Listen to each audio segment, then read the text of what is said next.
Au Bénin, c'est ici, au Centre national hospitalier et universitaire de psychiatrie de Cotonou, que sont reçus et pris en charge la plupart des malades mentaux. Précisément, 25% des patients qui y sont admis souffrent de la dépression, une maladie mentale très fréquente dans le monde et qui se caractérise par 3 grands symptômes. Premièrement, c'est une tristesse qui s'installe et qui dure dans le temps.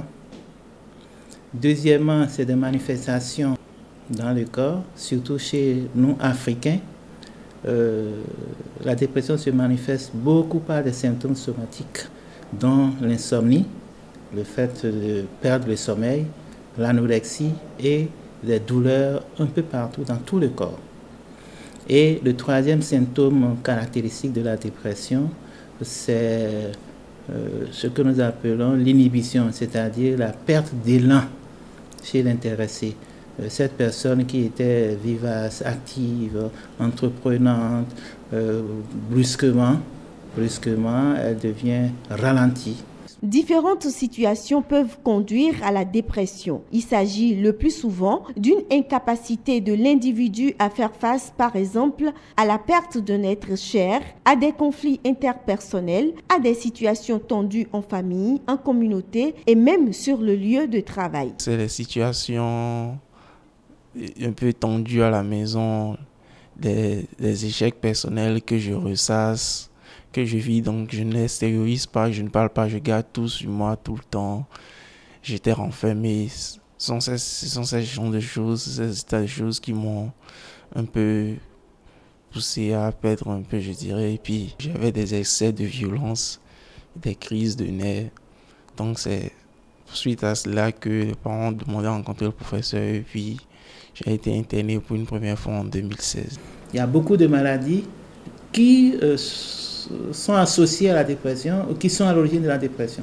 Surtout les maladies chroniques, le diabète, l'hypertension artérielle, les handicaps, un certain nombre de maladies qui nécessitent une prise en charge au long cours. Tout cela peut conduire à la dépression. Deuxième cause de décès chez les jeunes de 15 à 19 ans, la dépression n'est cependant pas une fatalité. Elle peut se soigner et se guérir.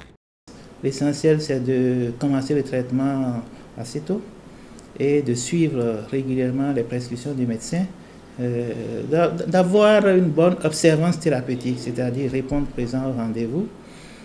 Mais il n'y a pas que les médicaments. On peut traiter la dépression sans médicaments. Ça, c'est le rôle des psychiatres, c'est également le rôle des psychologues, des psychothérapeutes.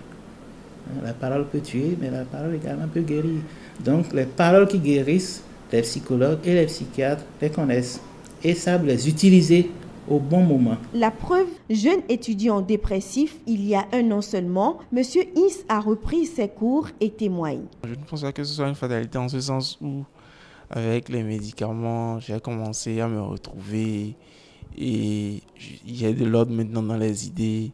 Et ce qui me faisait mal, ce que j'interprétais mal, qui faisait que je paniquais souvent et que j'avais des accès de violence, tout cela est passé avec les médicaments, donc je me retrouve un peu plus mieux. La dépression est une maladie mentale dont peuvent souffrir jeunes et vieux, adultes, enfants et bébés. Le sexe féminin en est la plus grande victime.